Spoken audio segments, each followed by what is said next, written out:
This week, Koom and newcomer Darrell F. talk about issues 38 to 50 of Alan Moore's 1980s Swamp Thing run, including discussing the artists he worked with, Moore's new take on werewolves and vampires, the appearance of John Constantine, and what the character of Swamp Thing learned about himself and about good and evil.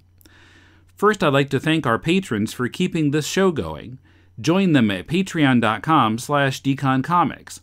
If Patreon isn't in your budget, you can also send a one-time donation of any amount via PayPal to donate@deconstructingcomics.com. We appreciate your support. This is Tim, and this is Deconstructing Comics.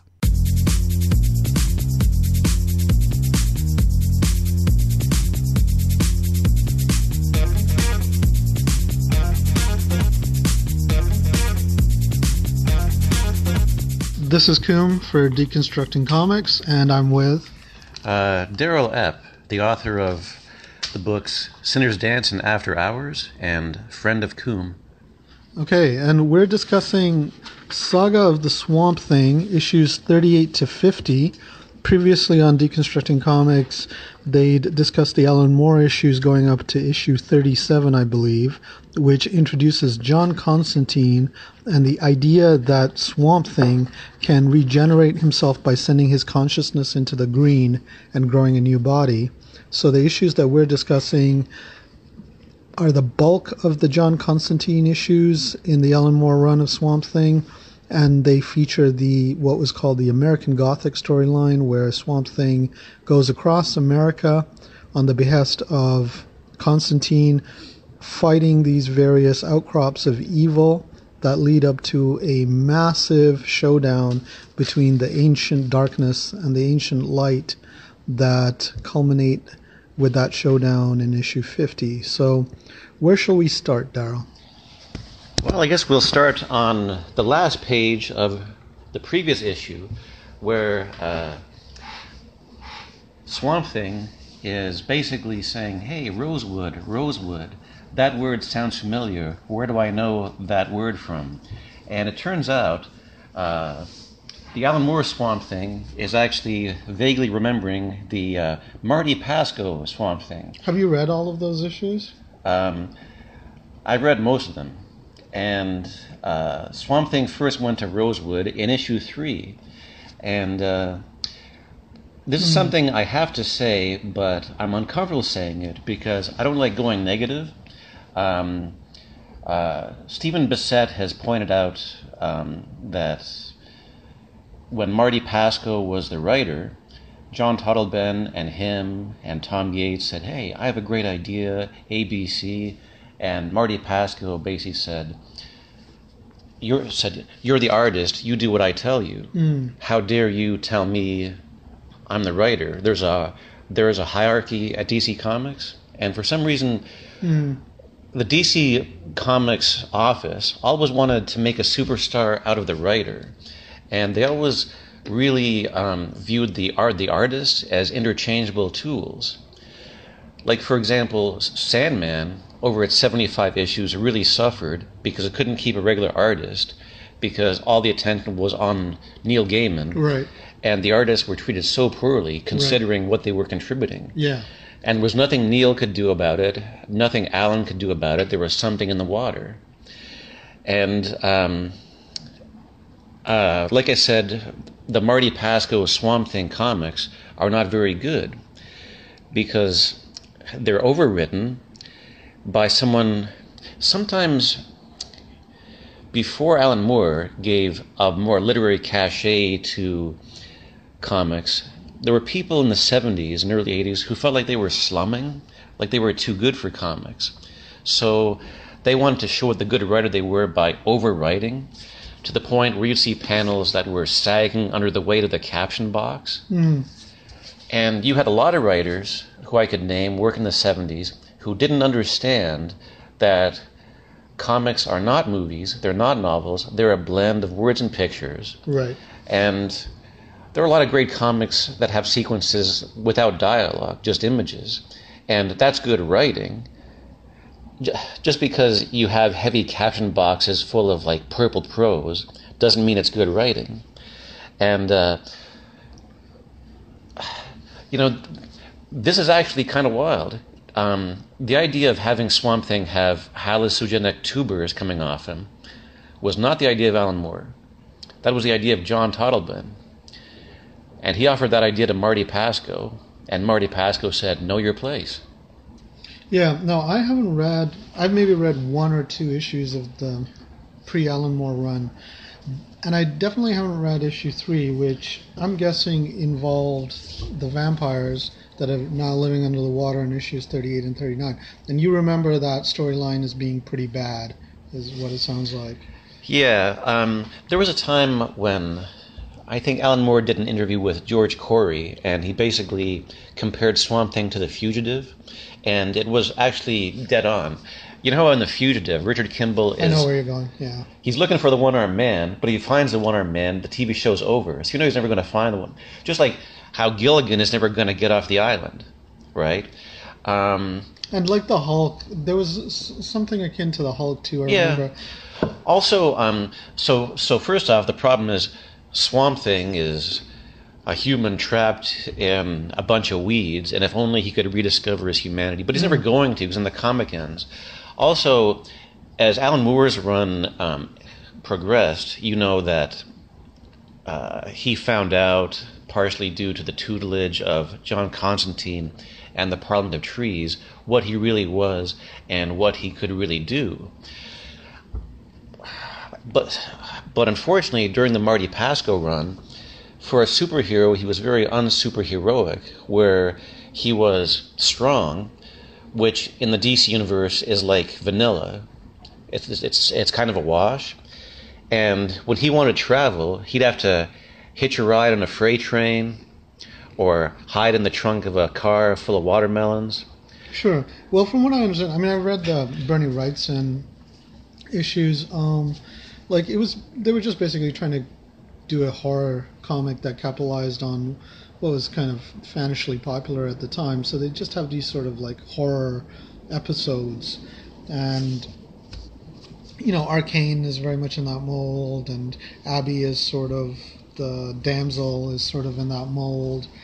So what's interesting about the American Gothic storyline is Alan Moore is somewhat hearkening to that stuff, but he's trying to string it together in Alan Moore fashion into this great saga that's got to do with ultimate good and evil.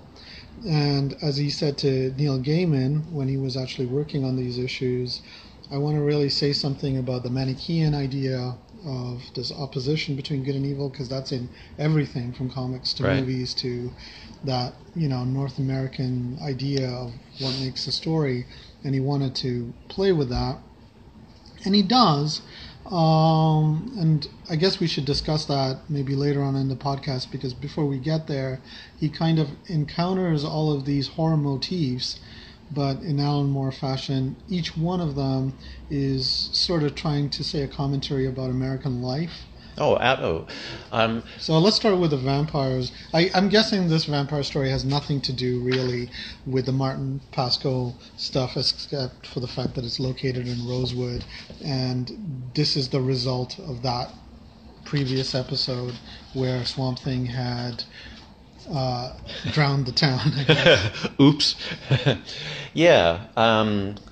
Again, I don't like to say bad things about anybody, but the Martin Pasco story was kind of forgettable, and here we just find out that Swamp Thing had moved on from Rosewood, forgotten about it, but now finds out that his heavy-handed approach to fighting evil had resulted in the town being flooded. And throughout the story, we find out that it's called Still Waters, I believe, because the idea is that vampires need blood for the oxygen, and there's something about water that's moving being more oxygenated than still waters. So this underground town, which is cut off from the world and isn't part of a larger system, is a perfect home for vampires to be left alone. Yeah, one of the things I really liked about this is when Constantine tells Swamp Thing, and I'd forgotten this from the last time I read this, the Swamp Thing gave the vampires an opportunity that they never had in X hundreds of years of existing before. Before, they'd always had to shy away from the sunlight. They'd always have to live like these very isolated existences. But now, because of the drowned town, they could congregate, they could form a town, a settlement, breed, and thus expand. And so Constantine's very much about eradicating that possibility for the vampires to do that, to sort of civilize and to grow their settlement. Well, actually, what's so interesting about what you just said is that these comics go on a journey across America, but they also go on an internal journey for Swamp Thing, where the big climax of leading up to the important issue 50, and also leading up to the last issue Alan Moore does, 64 there, is Swamp Thing learning about a new way to fight evil. Where previously, like most comic book heroes, his approach had been kind of heavy-handed, and it turns out whenever you try to invade a nation or flood a town or anything great like that, that you will think will strike a blow for the forces of good and righteousness, the law of unintended consequences is always there to make you look like a fool, right? So Constantine basically has to tell him on page 17 here, oh, you didn't really think too much about what your actions would lead to. His use of brute force, where Swamp Thing says to him, all the creatures infesting Rosewood died in the running water. And John Constantine says, did they really? Is that including the ones in the supermarket? And Swamp Thing slowly says, supermarket? Which is kind of funny, where the comic book is named after him, but here John Constantine is making him look like the chump who's slow to catch up on things. So this is another piece in the puzzle of Swamp Thing going from being a superhero who trades punches with Batman to becoming an elemental, i.e. a force of nature, Right. and moving away from thinking you can fight evil with brute force to ultimately, in issue 50, that huge cosmic handshake. Yeah. Yeah. So before we get there, and before we discuss Constantine, which I guess is very important, a couple of things I want to point out that I really like about this story. All of these stories made a great impact on me when I read them in high school, and I still feel that impact now. One of the things that's really interesting is the mirroring between the settlement of the vampires in the supermarket, in the drowned supermarket, like you said, and the townspeople who are like living above the water and won't acknowledge the fact that these vampires are there, like a shadow underneath the mirror of the lake. And so there's a mirroring there because these townspeople don't seem very nice. The kids are horrible little kids. Yeah. And then the other thing I like is one of the mind-bending things Moore does, besides the actual hallucinogenic stuff you mentioned, is that he shifts perspective. Not just visually, but also like mentally throughout the run.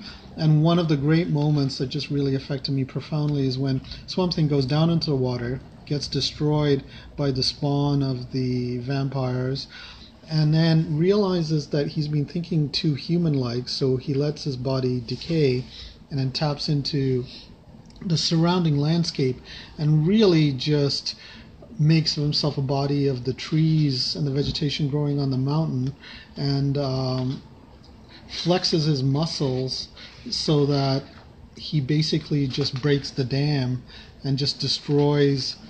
Yeah, just look at this. Yeah, it's beautiful. It's very moment beautiful. there just is so powerful. Just that idea that you could like shift your consciousness from this human scale to this topographical scale just really blew my mind. To being a mountain, yeah. Yeah. Yeah, and what's exciting about what you said is that comic book characters are known for never changing. They're very static. And some people find that comforting. Like the facts of Superman haven't changed for 70 years. Mm-hmm. But here in this issue, you actually see the main character of a comic book learning about himself and learning what he is. Like just in the previous issue, before the vampire issue, he had finally learned how to... regrow. Yeah, and then John Constantine says, complete regeneration in 58 seconds, a new record. And then he went on to learn, it didn't take 58 seconds, it could be instant, he could do anything, right? So one thing that must be said is that Alan Moore obviously has some strengths as a writer, and one of those strengths is that besides writing better scripts than other people, one of his big strengths was always saying to his artistic collaborators, here are my art directions. If you can think of something better, go ahead. And when you're working with someone as, with an interesting imagination as his Swamp Thing collaborators, that's the way to go, right? And understands the tug of war between the writer and artist in comics. Will Eisner said that the relationship between the writer and artist in comics should be very close, so close ideally that they share the same body. Mm-hmm. And it's funny, Howard Chaykin has said a lot of interesting things about the deleterious effects of Watchmen, how after Watchmen there have been... He's received scripts from people half his age giving him impossible art directions, and Howard Chaykin is like, hey, there's only one Alan Moore in the world and you aren't it, right? And people say Alan Moore, author of Watchmen, when the idea of having the book's title go vertically down the spine, that wasn't his idea, that was Dave Gibbons. Oh, sure. No, he's a great collaborator. Right. But I think part of that's because when he started out, he intended to be a cartoonist, and he was drawing. He was just incredibly slow. He's not somebody who's like, I'm going to write all this great stuff and have people be my bricklayer. I don't think he really thought like that. Whereas the person in the Chaykin example you're talking about is thinking that. They're like, I'm this great writer, I have these great ideas, and then these people are going to carry it out for me. Whereas Moore really had an artistic gift for understanding the strengths of the people he was working with and really played to those strengths. And then his scripts were like love letters, right? Especially the Swamp Thing one. Oh, it's wonderful. And he can draw very, very well, that's for sure. Alan Moore? Yeah. And one thing that I just think is so charming is that when Rick Veitch took over, and he's like, yeah, actually, I'm more of a science fiction kind of guy. And then Alan Moore's like, great, Swamp Thing in outer space. Why not, right? And again, that's a team player playing to his strengths, right? Yeah. And another strength that Alan Moore has from beginning to end is the ability to recontextualize and thereby revivify stale-dated cliches. Like, how many vampire stories have there been in 100 years, right? Or werewolf stories. And the ability to find something fresh to say about a haunted house, right? That's no small, mean feat there, right? And well, that's where he draws these social connections. So you mentioned the vampire story and the werewolf story. What did you think of the werewolf story where he draws the connection between wolves howling at the moon and the moon cycle connected to women and their periods and the way women were, I guess, pushed at this time in society? What do you think about that? I think that's one of the motifs that maybe polarizes people. It affected me also very profoundly when I read it in high school, but I think some people may take issue with his using this motif. What do you think? Well, to the last point, I certainly remember in the letters pages and the zines after the issue came out, there were some people who were unhappy with it because Alan Moore had thought he was writing a pro-woman feminist story, and some women said, no, this is not a feminist story because the woman has no agency. Mm-hmm. Because there were some feminists... And the only outlet for her is death at the end. Right. So Alan Moore, trying to be a good male feminist, is like, oh, she's showing all these this woman having these issues, living in a misogynistic society, and kills herself. And there were a lot of feminist readers who didn't like that and said, yeah, you could have done a better job of having the character have more agency. But how do you feel about the story, having reread it at this point? Well, again, I'm not a woman, so the feminist complaints about it I have to accept based on their lived experience. When I first read it and when I reread it, I'm more interested in the story mechanics, and in this example, this is a good example of what a genius can do that jobbers can't. A genius isn't just about thinking of something new, but they're about showing you something that has been staring you in the face this whole time and never noticed.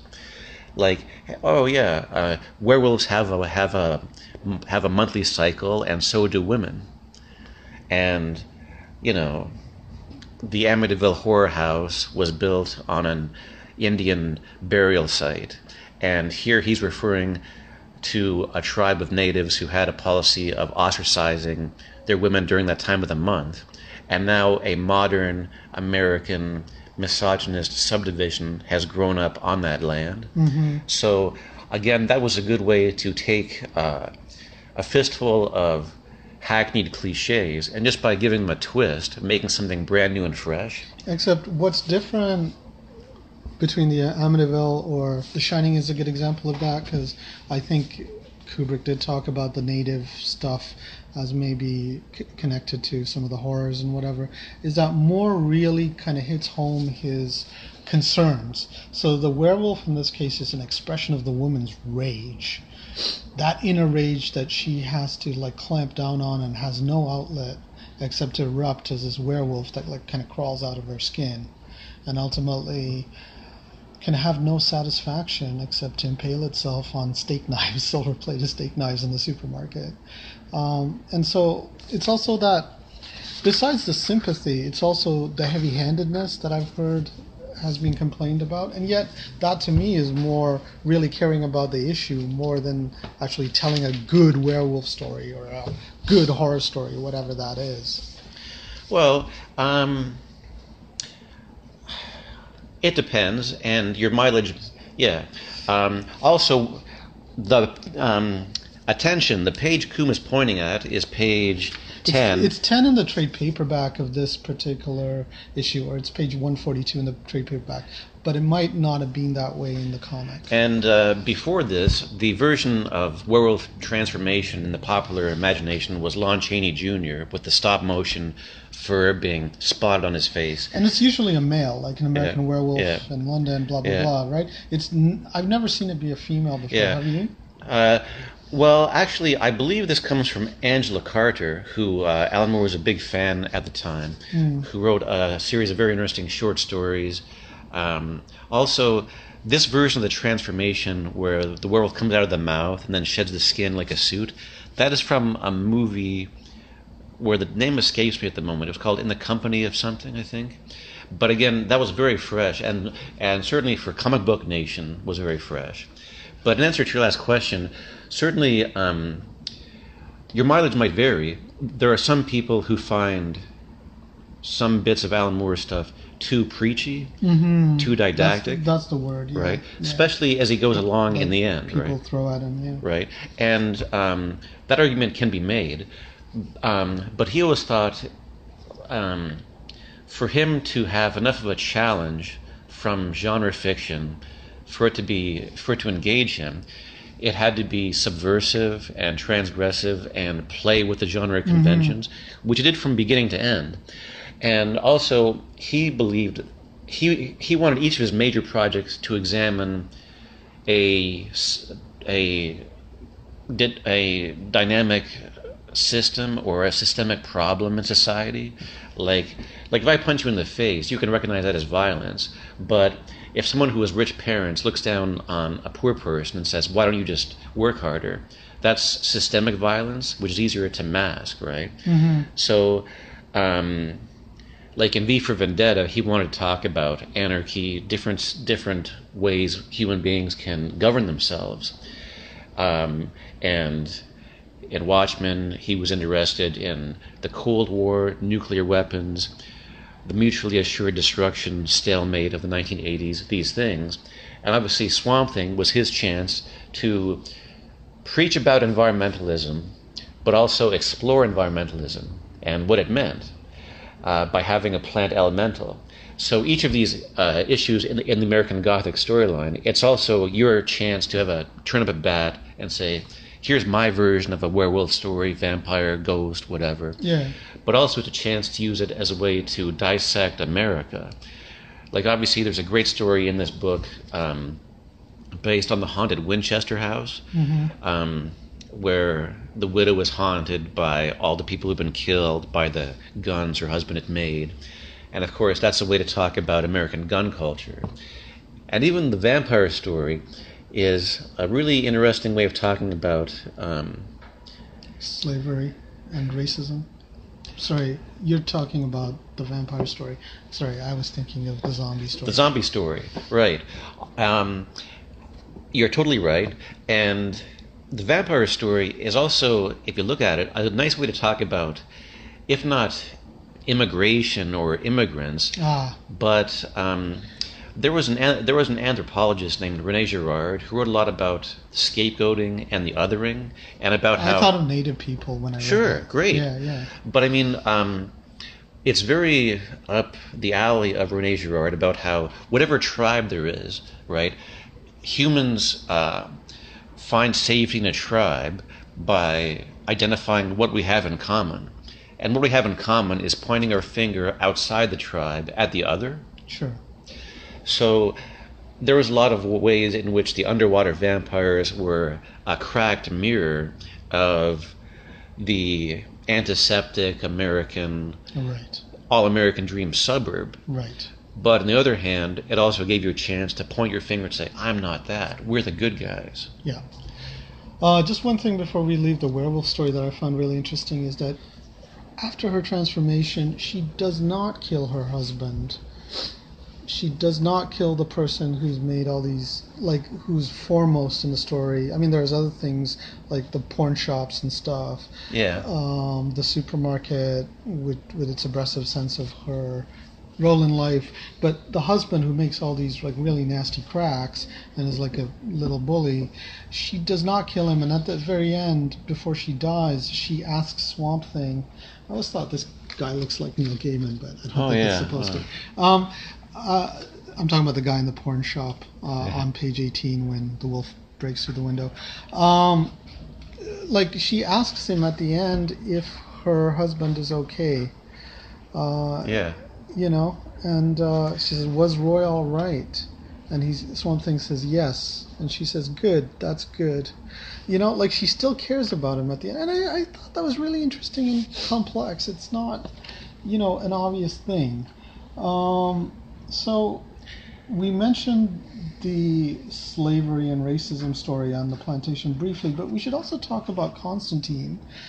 What do you make of Constantine? I find him interesting because although Moore said he became a magician and he took that seriously when he turned 40 in the late 80s, I think it would have been the late 80s, yeah, like around 89. He has magic in his stories from the get-go. I've seen magic and, like, odd demon names and stuff in some of the Star Wars stories he wrote, like when he was an unknown. And so then you have Constantine. You mentioned the ideas that Bissette and Totleben were feeding him. Like, that came from them. Like, the spur was that they kept on drawing Sting in the background, and then Moore had to develop a character for who this guy was.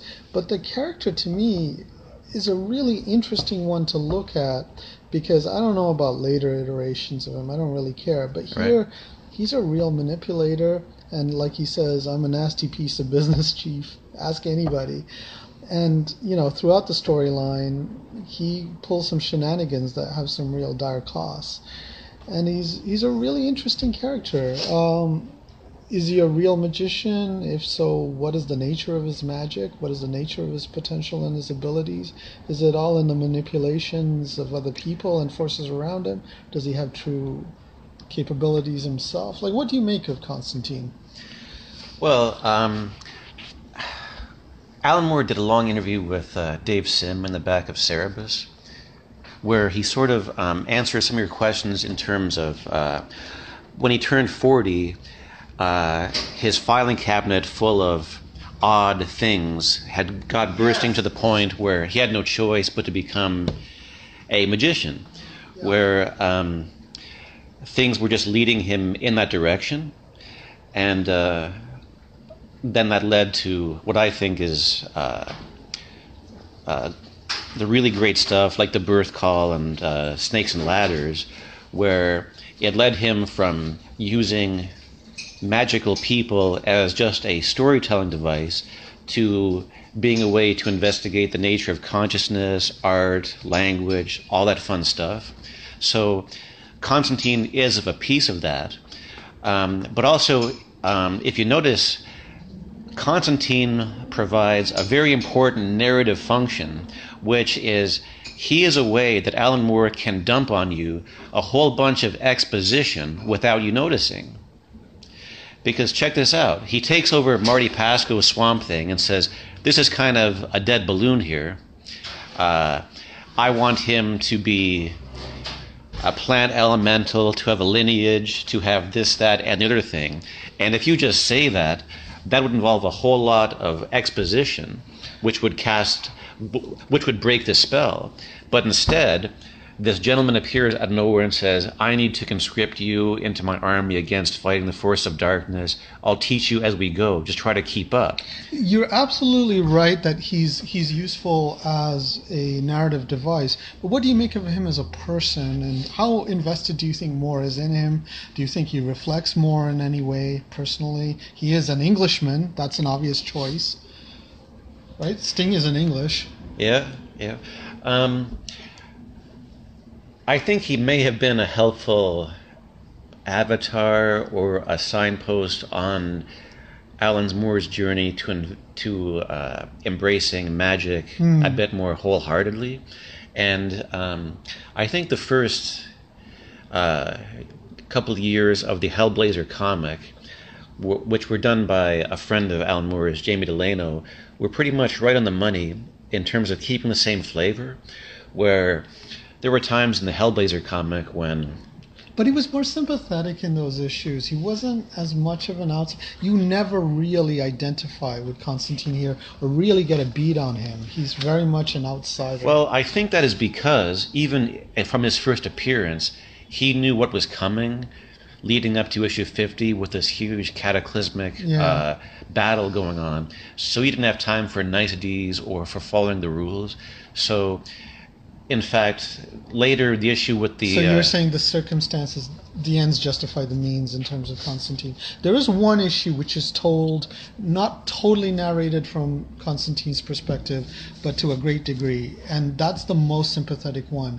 I think it's the one where it's right after the stuff in the cave, and then Constantine recounts what happened, the despair he feels once the bird's flown with the prey. And from his very first appearance, Swamp Thing is baffled by him, doesn't like him, feels manipulated by that. But then finally, at the end, Constantine shows his frustration and says, "You don't get it. They want, the darkness wants to invade heaven." Right? So you can kind of cut the guy some slack if the reason he's been so abrupt with his manners in dealing with Swamp Thing is because he was trying to assemble a team to prevent the darkness from conquering heaven. Like, it's pretty high stakes. No, for sure. Coming up, Koom and Darrell discuss Moore's Swamp Thing artists, including Stephen Bissette, John Totleben, and Alfredo Acala, and more. First, just a reminder that you can help this podcast by making your Amazon purchases via deconstructingcomics.com/Amazon and make that your bookmark for future purchases. We'll then get a percentage of what you spend. It costs you nothing extra and helps us cover web hosting and the other costs of presenting this show every week. We really appreciate your support. You like cheap comic books, right? Well, I'm Professor Allen, and I talk about cheap comic books on the Quarterbin podcast. In every episode, I'll dissect a single comic from my collection, as long as I paid no more than 25 cents for the issue. Forget about $4 new comics that you can read in 4 minutes, or crossover events that can cost $100 to collect. Join me in the Quarterbin, where even bad comics are a bargain, and good ones are a steal. The Quarterbin podcast is part of the Relatively Geeky Podcast Network. Visit us at relativelygeekypodcast.blogspot.com or search Relatively Geeky or Quarterbin Podcast in iTunes. I guarantee it'll be worth every penny. And some people say, like, the American Gothic storyline doesn't hang together as well as some of Moore's other sagas, like, say, the Marvel Man saga or V for Vendetta, which was sort of concurrent at the time.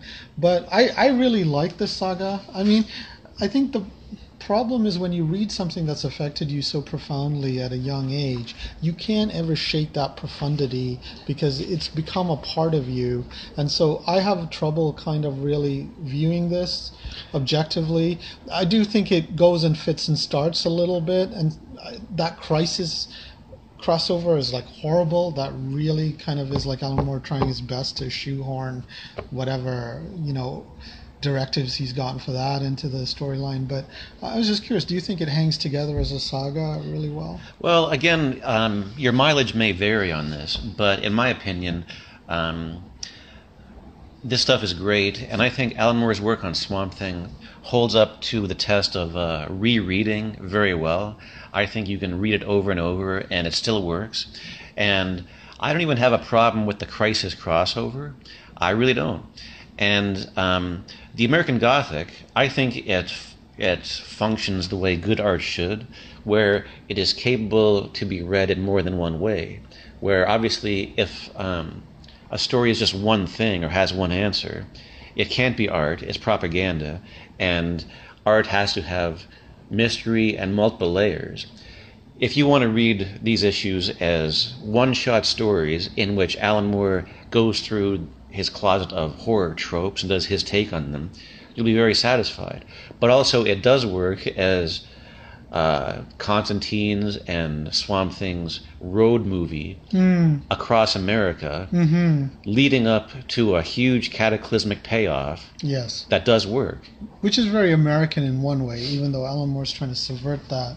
But what did you think about the slavery plantation story before we put this particular book aside? Are there particular episodes on that road journey, I like that term, that road trip, that you like more than others, that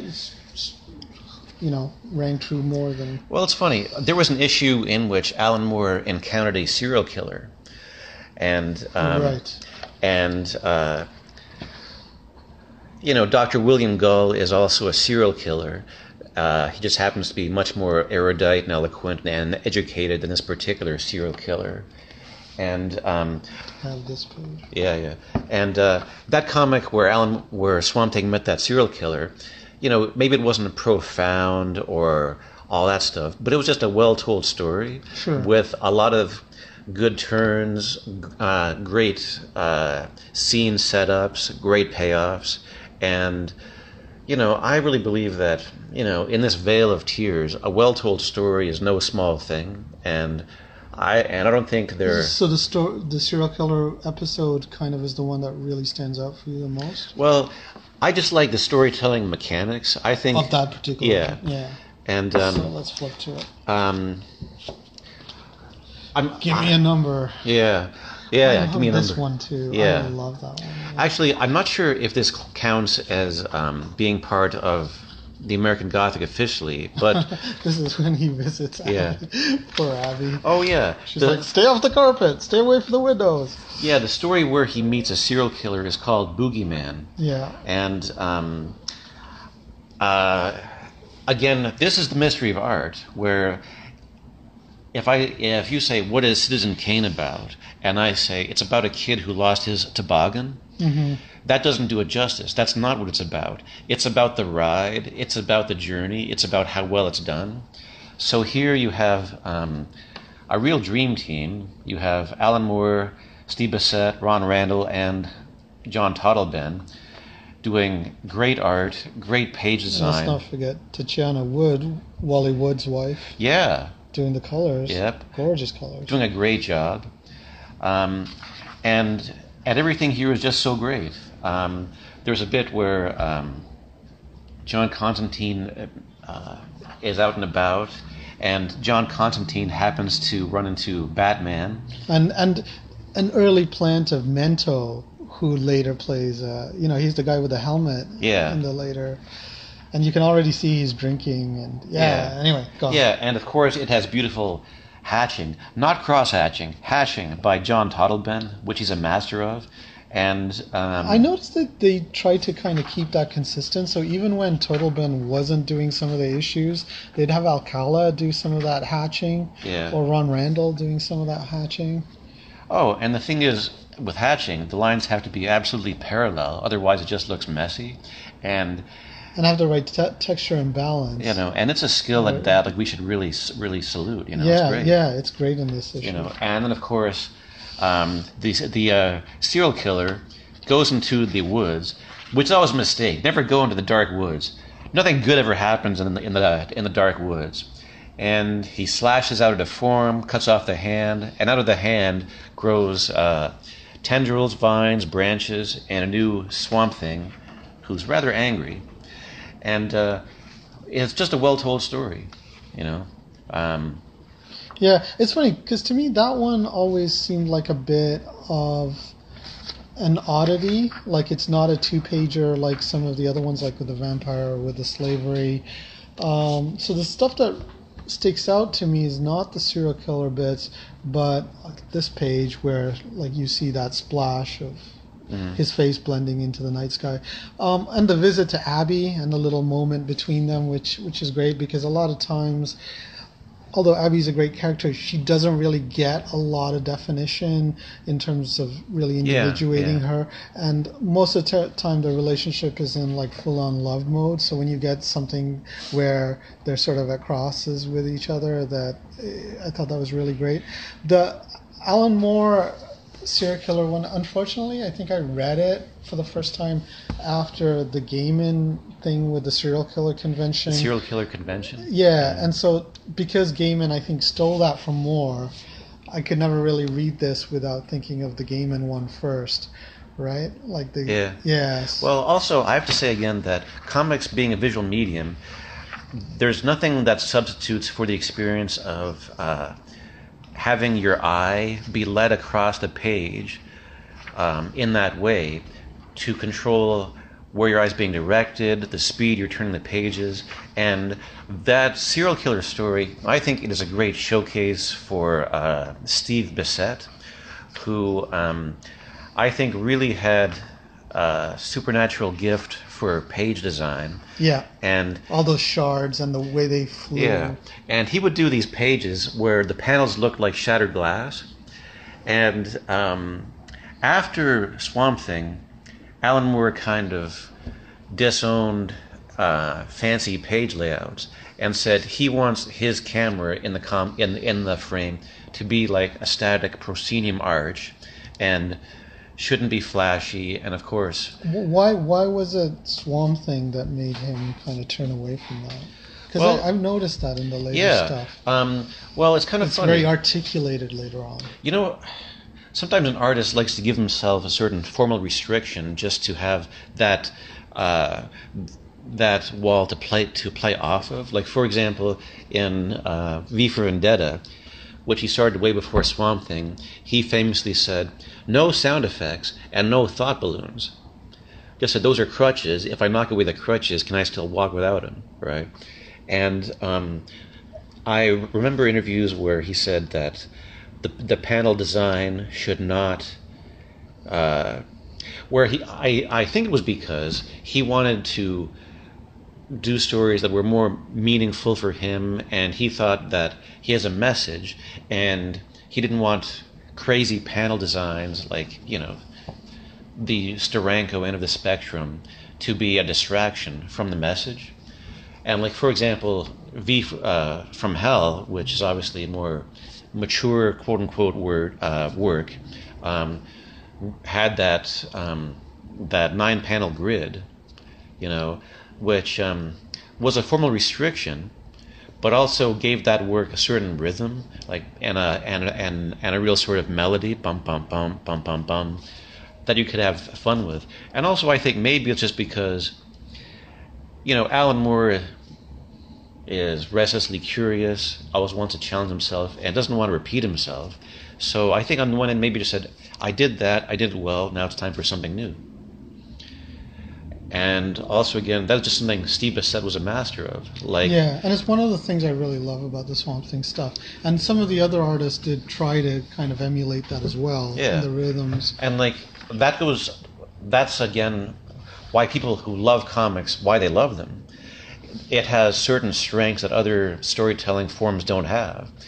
Love this page. Like you said to me, like you said to me, hey Darrell, do you want to read about a story about a serial killer? I'd say no thanks.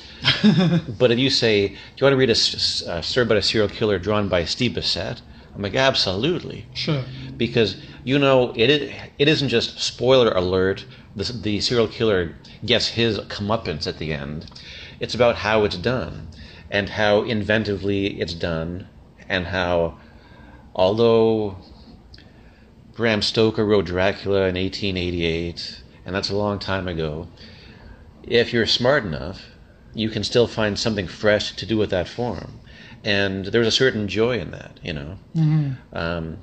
Like in good art, you get a good story. You also get the thumbprint of the author saying, hey, I'm alive. Look at this. Look at the joy of discovery, the joy of being alive, And of course, so we passed by the issue based on the haunted house. Yeah. Right? Just because we're running out of time a little bit, and since you're talking about art, I do want to get you to discuss with me your feelings about the various artists. I think I'm with you in that I just love all of this stuff, but I remember when we met early on, you were talking about Alfredo Acala. Yeah. So I was paying more attention to Alcala as I was rereading these, and I was like, oh my God, his inks are incredible. The textures are, and I really love the issues. Like, I love Bissette and Totleben, absolutely, but I really like the issues with Stan Woke. Yes. And inked by Alcala. I think those are just absolutely gorgeous. They're complementary in such a magical way. So are the Alcala issues your favorite, or? Well, I think John Totleben is a monster, a master. Yeah, and he's incredible. And his work on Miracle Man, that's pretty much the top of the mountain for comics ever. I was lucky enough to meet Totleben once, and he was the nicest, sweetest guy. Man, that's great. Although I've also read stories about like when he was young and living with Bissette, and he was like a bit of a hooligan.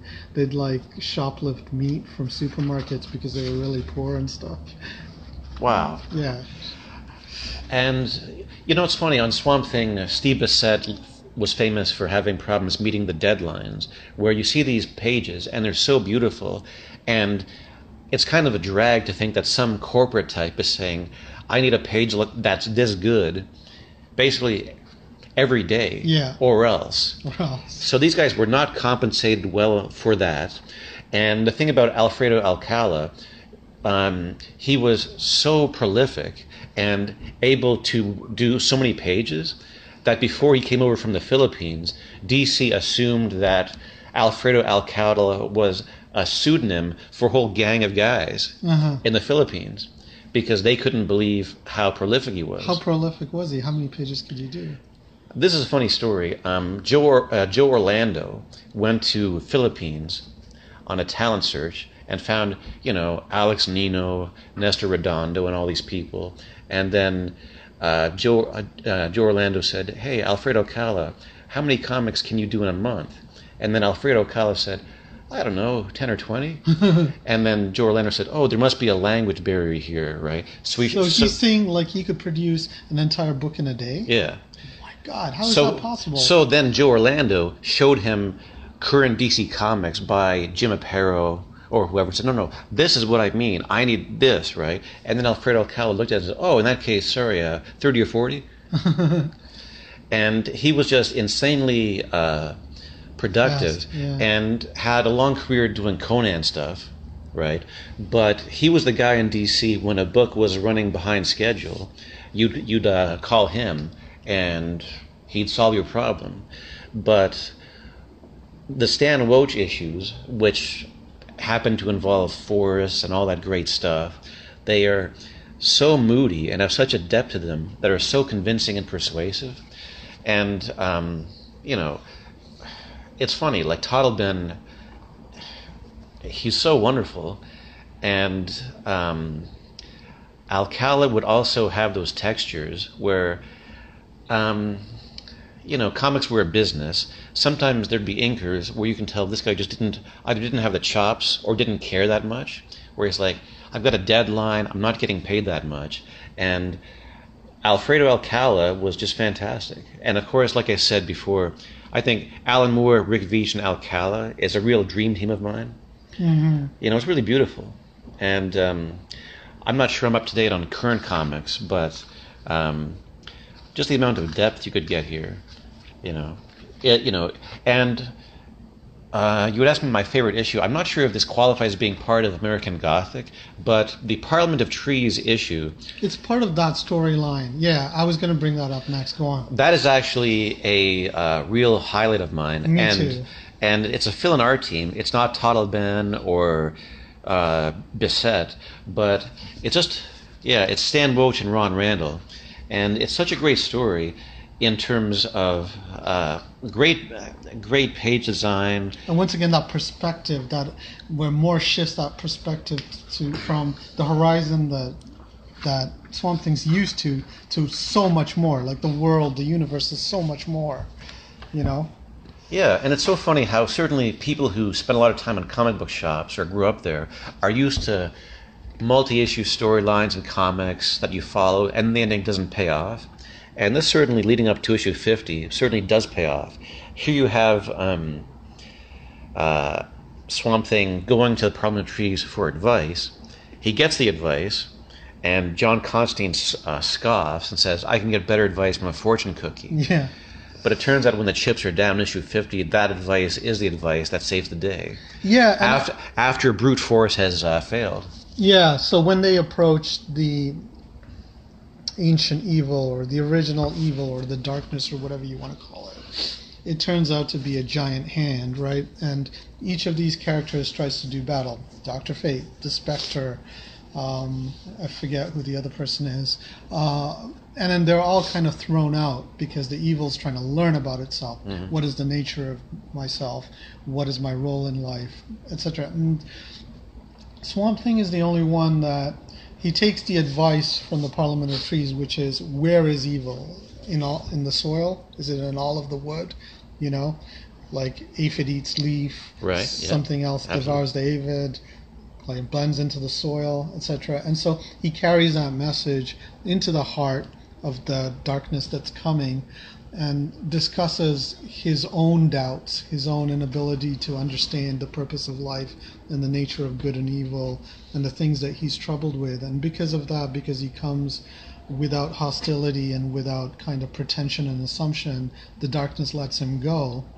And it's the last stage before it shakes hands with the light and then forms that yin-yang kind of swirling thing. So what do you make of all of that? Is that really a profound truth? Has Moore done something different? Even in the story itself, they say, what's changed? What's different? And then Cain and Abel discuss this and say, nothing's really changed, but the air feels different. What does that mean? What has Moore done with this saga that he set out to do to confront the Manichaean dichotomy? Well, before I solve the meaning of life for you... Yes. Please do. See how I'm ratcheting up the suspense there. Again, to talk about storytelling mechanics, what you just said is so exciting, because in these comics, Swamp Thing, like the picaresque novel, Barry Lyndon or whatever. I love Barry Lyndon. Great.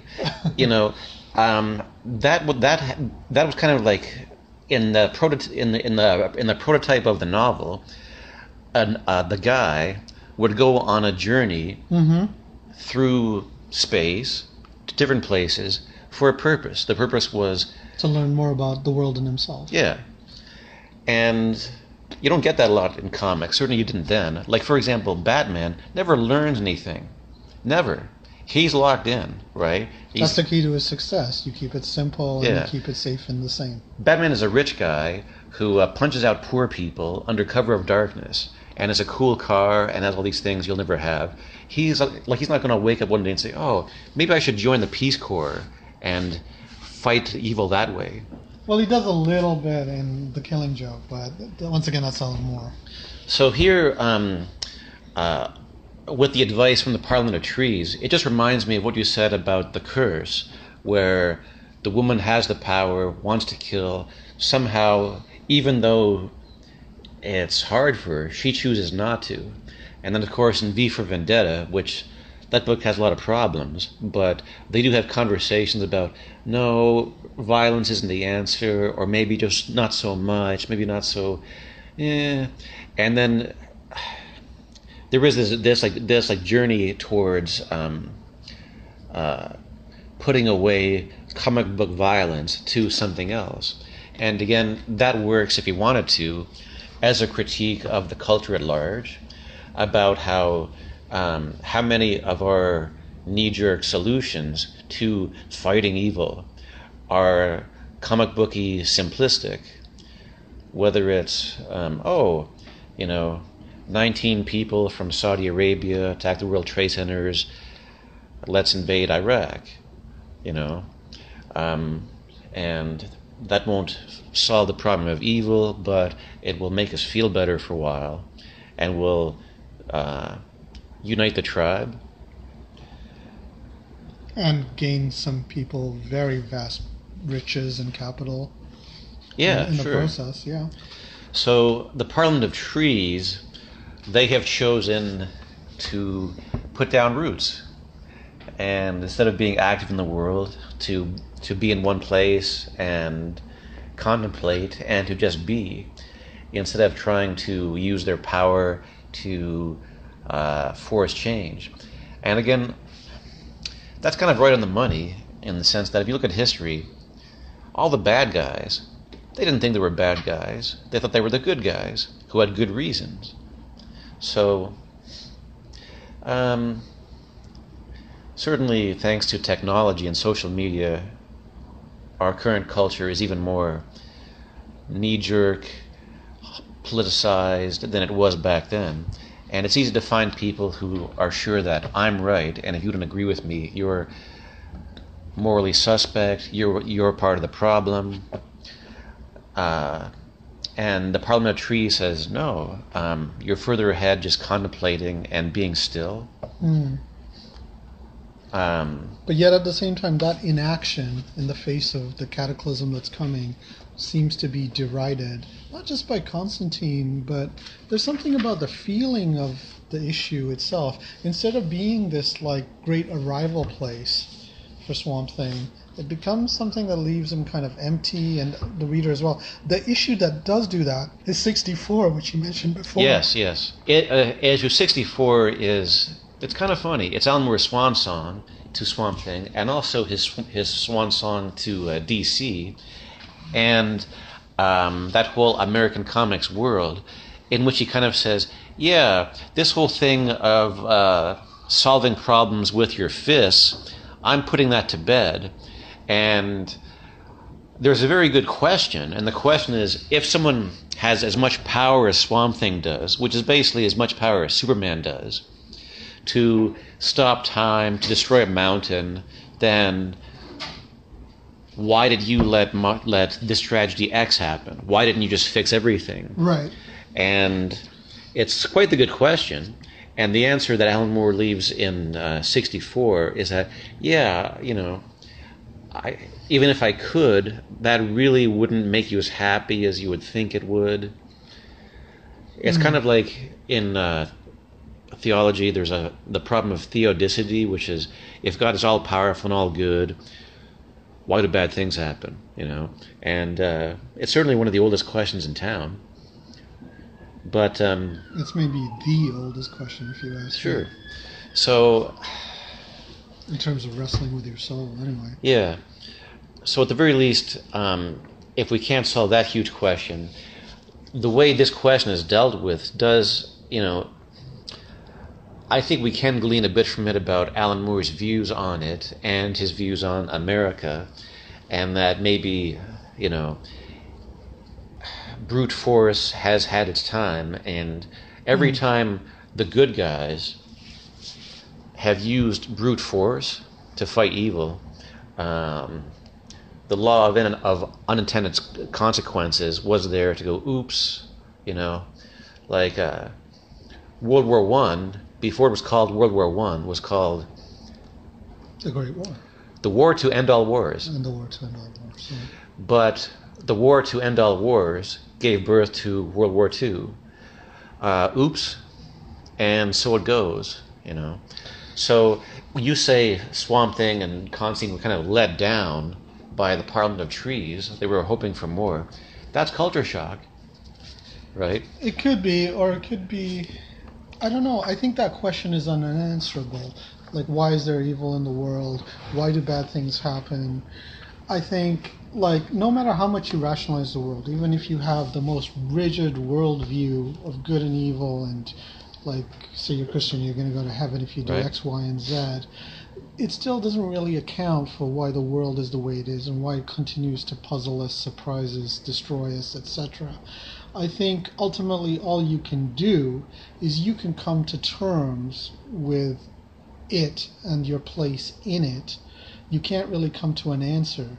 And so by issue 64, that's what Swamp Thing comes to. He comes to some understanding of himself and the world, and he kind of does what Candide does. He, waters his own garden, or keeps his own garden, and that's an unintended pun, but it works for Swamp Thing with, him and Abby just retiring to the swamp, retiring from the world. She doesn't work anymore. He doesn't go out adventuring.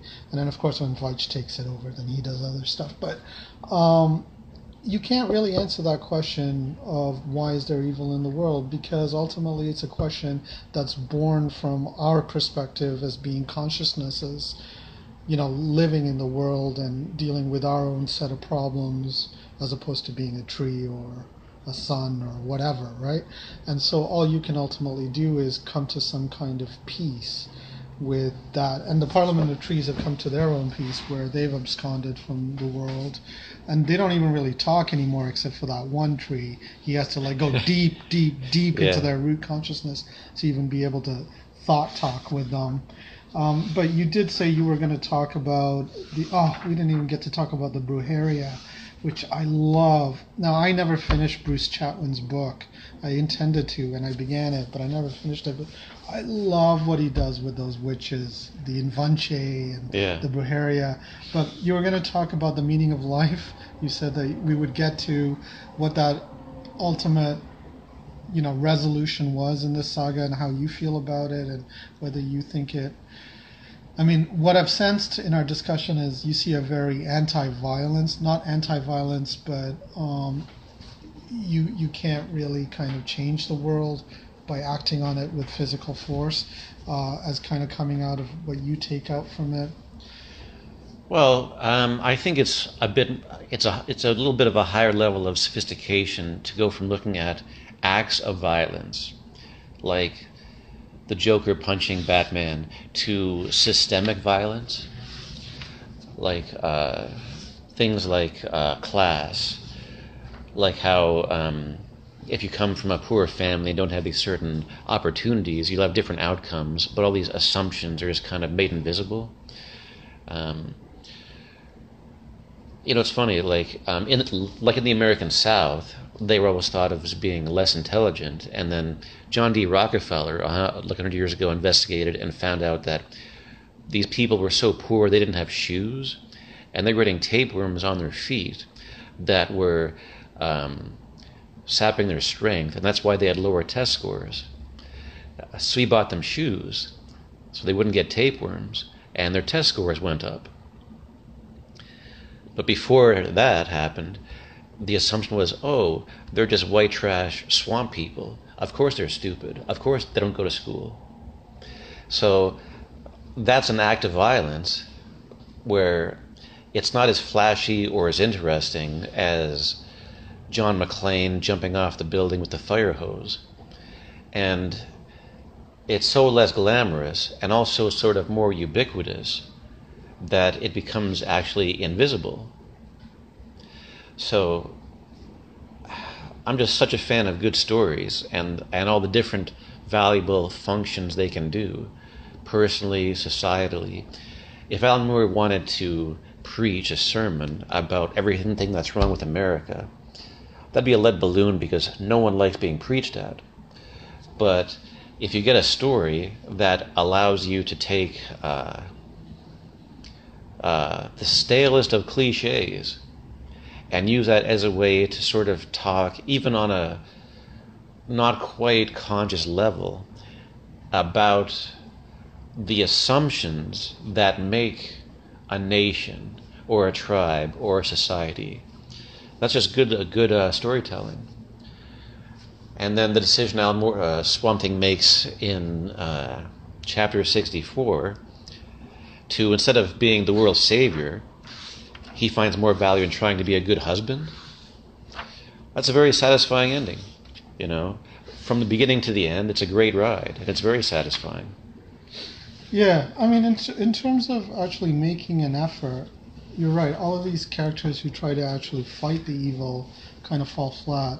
And then one thing I always think of is I love the sequence where Constantine assembles these magicians. Once again, we get these magicians from the magician more when he turns 40. But anyway, you got Sargon and Zatanna and Zatara and Baron Winter.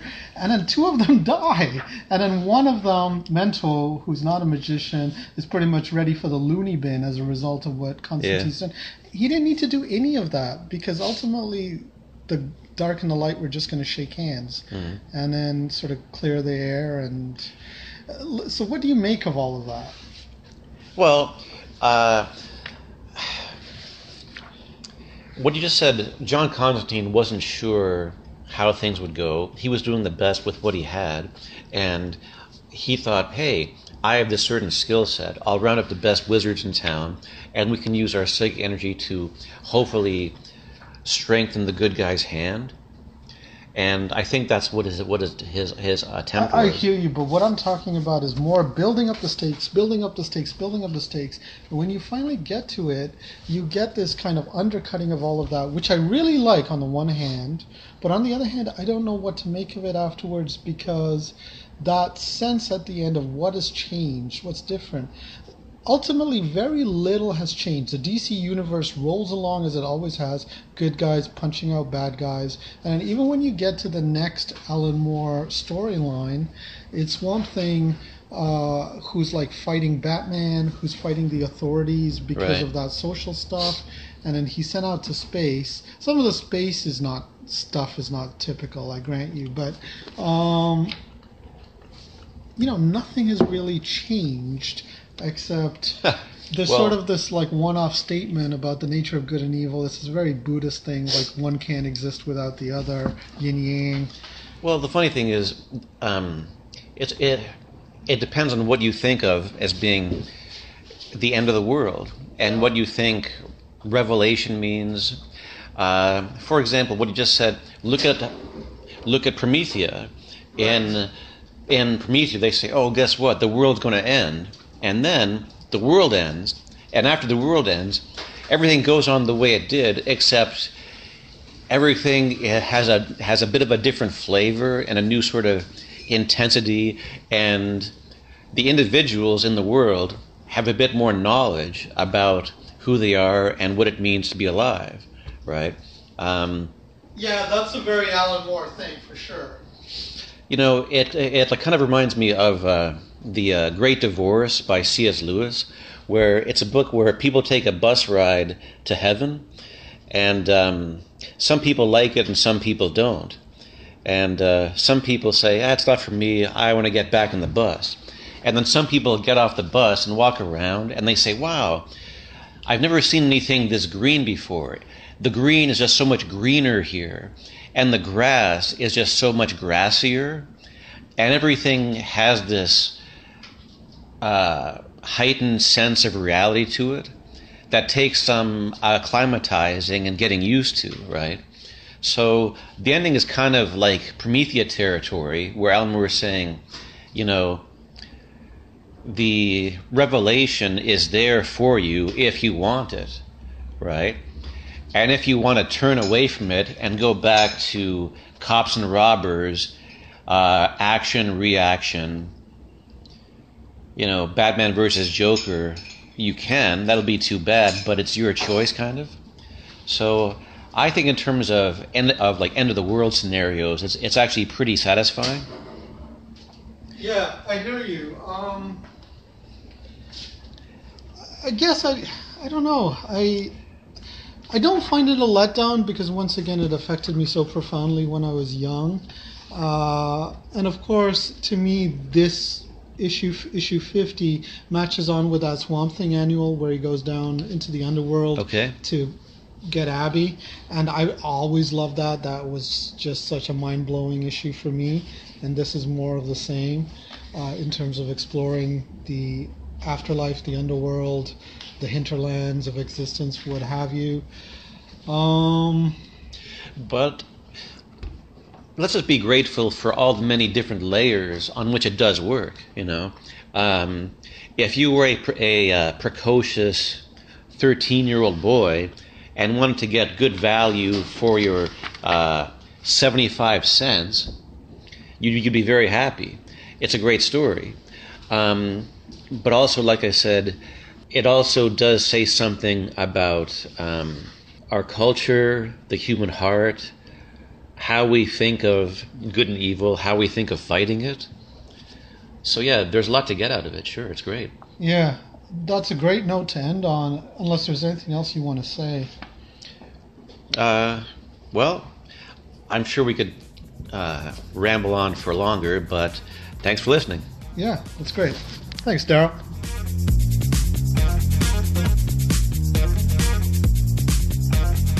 Swamp Thing is published by DC. The issues discussed are included in volumes 3 and 4 of the collections of Alan Moore's Swamp Thing run. Buy them through our Amazon link on our site to help out the show. Here at DeconstructingComics.com, we produce Deconstructing Comics, Critiquing Comics, and To the Bat Pulls. If you like our shows and want to support them, pledge at patreon.com/deconcomics.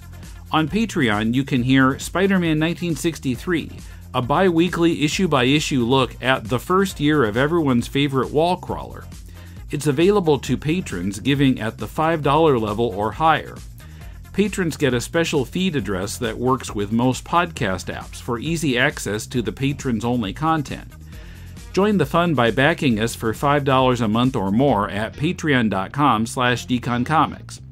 Also, please help us get noticed by reviewing us on Apple or any other podcast source. We'd really appreciate it if you gave us a star rating there and a short review. Even if it's just a sentence, tell the world why you enjoy Deconstructing Comics. Another way to show your appreciation is simply to write to us. Email us at mail@deconstructingcomics.com or contact us through social media. Find all the links on the right sidebar at deconstructingcomics.com.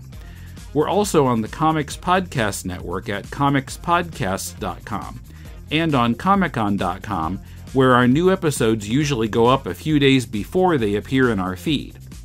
Our theme is from bensound.com. Last Thursday on To the Bat Pulls, Paul and I discussed The Odd Couple, the script of the originally planned three-parter.